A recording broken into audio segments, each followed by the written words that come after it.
Thanks for joining us today. I'm Teresa Bruno, the host of the Soul Talks podcast. I started this podcast to talk about survival stories, not just to tell the stories themselves, but also to help us heal, to find courage, to find hope. And I am thrilled today to have Wendy Valentine on the show with us. Wendy is one of the most joyful people I've ever been around in my life. She is fun, she is funny, and she's really courageous. She is the host of the Midlife Makeover podcast, really big viewership on that. She's an author, inspirational speaker, and she has completely upended her life and moved to the beautiful island of Madeira off the coast of Portugal, and I'm seriously jealous about that. Hey, Wendy, how are you? Nice to see you again. It's You look so nice amazing. to see you again. You're So do such an you. angel. Oh, I love that you say that. I'll take it all day long, honestly. So I gotta ask, you talk a lot in all of the work that you do about transformation, transformation to have courage, transformation to pursue your dreams. So Yes. what were you doing in your life that you just really upended life to move to Madeira and do what you're doing now? Well, it's quite a story. So I'm going to take you back. Let's see. I'm 52 now. I was 45 when everything really started falling apart. And it was probably like a gradual falling apart. I feel like on the outside, I had everything together, but on the inside, I was really crumbling. And I was going through a divorce, empty nest, menopause. We'll throw menopause in there. Chronic illness, depression, anxiety. I kind of sound like an old country song.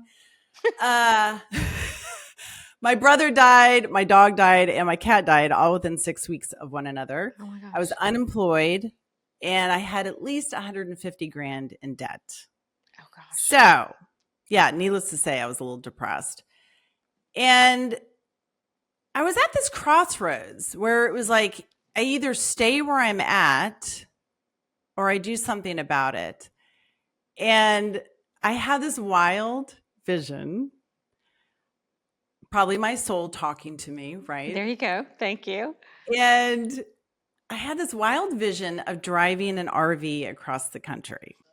Okay, so you have this kind of fantasy of driving across the country in an RV, but you know what? The first thing that occurred to me was, maybe it's an escape. Yeah, maybe it's something you've always wanted to do. But you're in the middle of all this loss that's happened in your life, probably just piles of grief for your brother, your dog, your cat, your marriage, your debt. And even things like, menopause, my body, like grieving for my body, like all of these changes. Yeah. External changes, internal changes, just absolute chaos.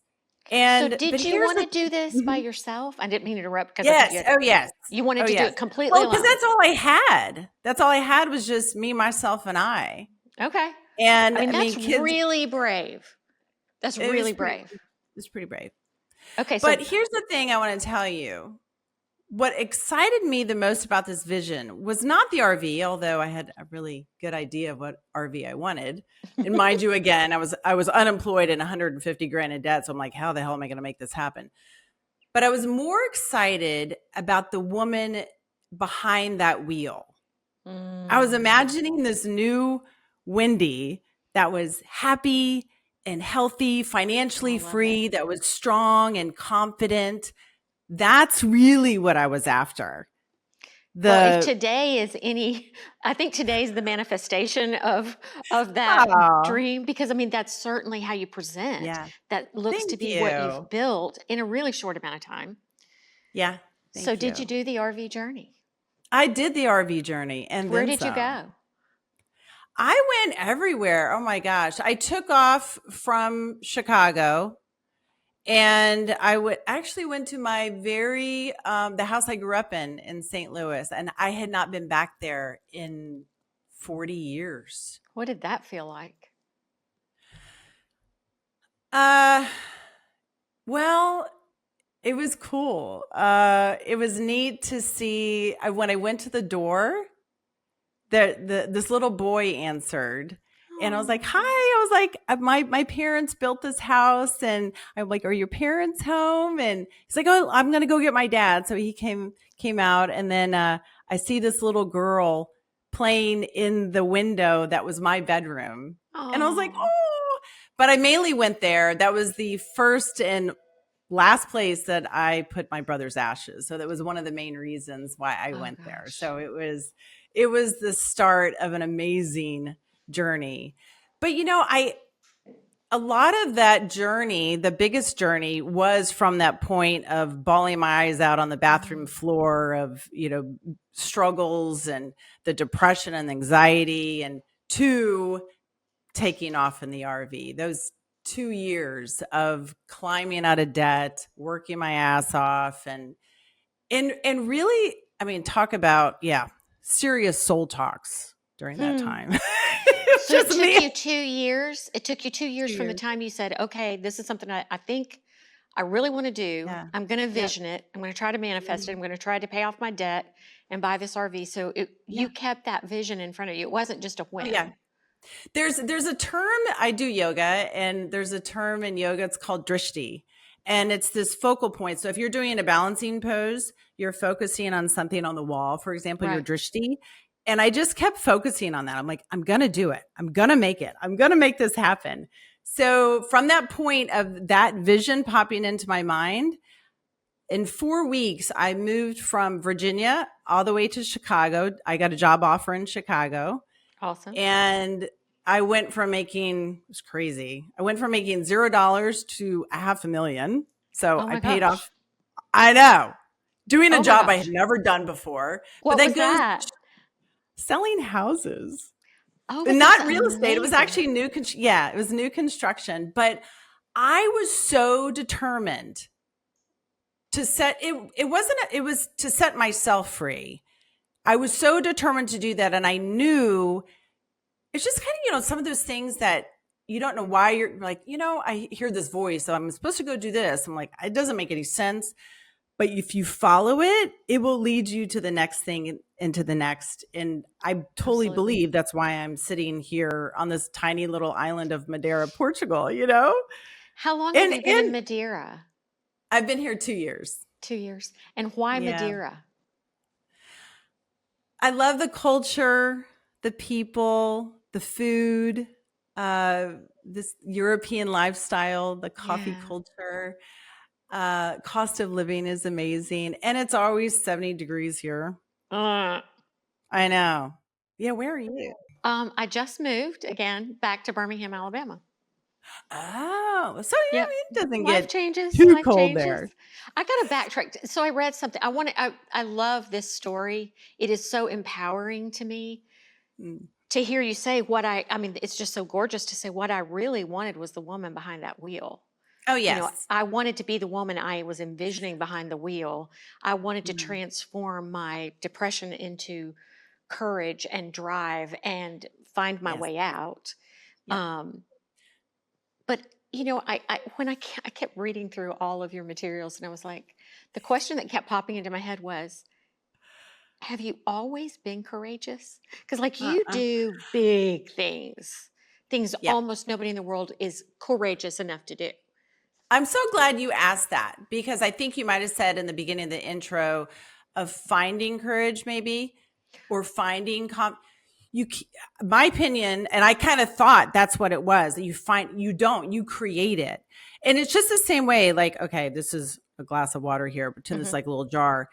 You have one and I have one. I can't fill up your jar of courage and you can't fill up mine. And the only way this gets filled up is by taking steps, by taking actions, even if you fall on your face doing it. Mhm.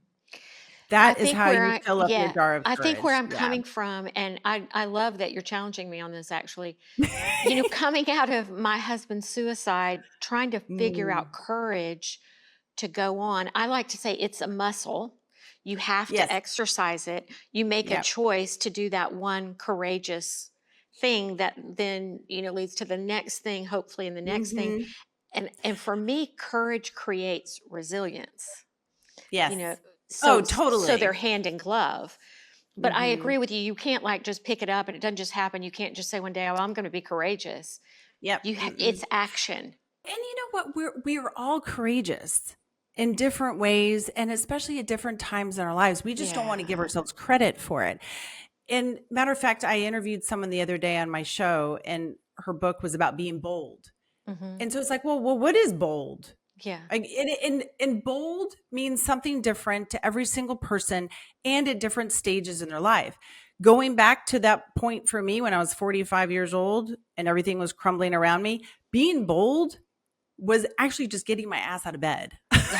Listen, like, preach. You can write. The only thing I could do for a long time was say, okay, I'm going to roll over and I'm going to open the drapes in the morning. I'm going to make my coffee. Those were the two things that it was all I could do.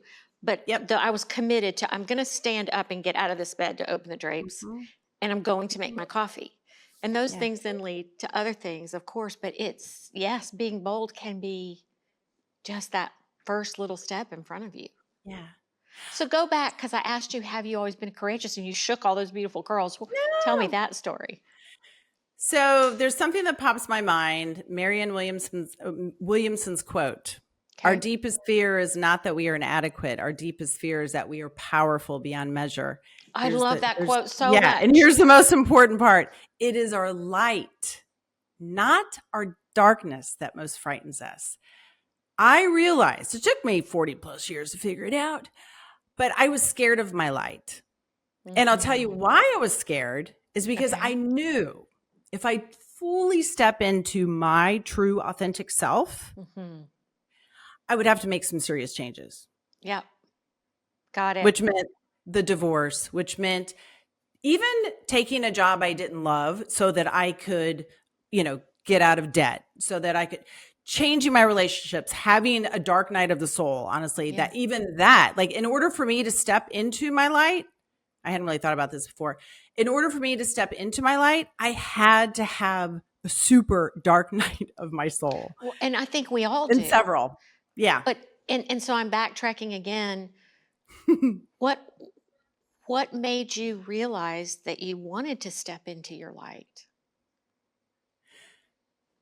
Because I had no choice. It was, the two paths diverged in a wood. Like I was at a crossroads. Okay. Wendy, you either stay here in your little comfort zone, even though it's miserable, you either stay here or you pull up your bootstraps and you do something about it. It's one or the other. And I knew it was up to me. Like no one else is going to come save me. Nobody else can do it. It's me. But you know what I love about that? And I think it's so different. I mean, you never went to a victim mentality. You never said somebody else has to do this for me. No. I'm waiting on this to come to me. I'm waiting until X happens and then maybe I'll be able to make some changes in my world. That's not at all what you did. That's why I say, oh my gosh, you are such a courageous person in so many ways. Thank you. I wanted to ask you something that's lightweight compared to what we're talking about, but it was something that just intrigues me about your life. You studied to be a French pastry chef in Paris. Oui. Come cook for me. I love everything sweet. You know what though? That was part of me trying to figure out, what do I want to do with my life? What's my purpose? Yeah. And I tell, even right now I'm teaching a class and I was telling some students the other day, it's okay to experiment. Go try different things. Yeah. Go figure out. I mean, to me, I look at life as a buffet. You go sample what you want. You're like, ooh, I like that. I might go back for more, or, ooh, I don't like that. I am not going back for the Brussels sprouts. But like, I mean, our, mommy and daddy always say, you don't know unless you try it. Okay. So you don't know unless you try it. And what I love about being in my 50s, it is such a great time to try different things. Yeah. Well, first of all, nobody would know you're in your 50s from the way you look. So just you. Saying that. You just, a piece lighting. I wanted to go, receive that, girl. I can't see what the mug says. Oh, it says, I hope I can cuss on here. I'm allowed to cuss. You can bleep me out if you want. It says, off, I'm writing. I love it. Look how worn out the letters are. Um, I wrote my book. I just have to tell you, I'm going to brag about do you this, have your but this, book to show? no, I don't. Shoot. I won't have it for probably about 2 or 3 more months. But I But wrote 60,000 words in 60 days. Isn't that no, insane? you did not. I did. And that the reason I'm telling you that also goes to show that when you're in alignment with your soul's purpose, everything is just like blah, flows. It's a beautiful That's thing. amazing. What's the Yeah, I had a title of your blast book? writing. It's called Women Waking Up. Women Waking 7 Up. Love Steps it. to Midlife Greatness. Yeah. Yeah, I love that. I want to go there in our next podcast because I'm excited I get to have you again for next week. But I wanted to ask you one question in closing out this week's podcast. I'm curious about it. People say, okay, she had this huge, kind of life altering time in her life. She took all the steps to make the changes, but she had 3 boys. Mhm. Where were your boys at that point? Well, grown. My youngest at the time, he was almost out of the house. He was a teenager. So right now, I have my kids are 22, 27, and 32. So, Okay. I mean, they're men. They're fine. They're And like, they're all shoo, shoo. gorgeous, by the way. Thank you. I know Really that. And gorgeous. the 32-year-old just went to the Grammys. I was like, oh my God, you didn't invite your mother? I'm like, come on. He got to walk the red carpet too. I'm like, Oh, dang fun. So how did they feel about when you said I'm just gonna take however long I want and I'm gonna drive across country by myself in an RV? Oh, they're like, go for it. So they have that same adventurous, Yes. kind of All, arms wide open to yep. life sort of approach. All 3 of them, I've told them it's, your choice of what you, I was like, shoot, I'm still figuring out what the heck I'm doing with my life. How am I supposed to know what you're going to do? I'm like, go figure it out. I mean, I was one of those mommy birds. I'm like, shoo, get out of the nest. Go live life. I Go. love it. But I yes, love it. they're very bold and And wonderful men, amazing. amazing humans. Yeah. Yeah. Wendy, thank you so much for being with us today. Thank I can't you. wait to talk more next week as we I know. explore all about midlife makeover, what you teach, what you write, what your voice is in the world. So everybody stay tuned. We're going to have Wendy again next week. And in the meantime, thank you for being with us and take care and take hope.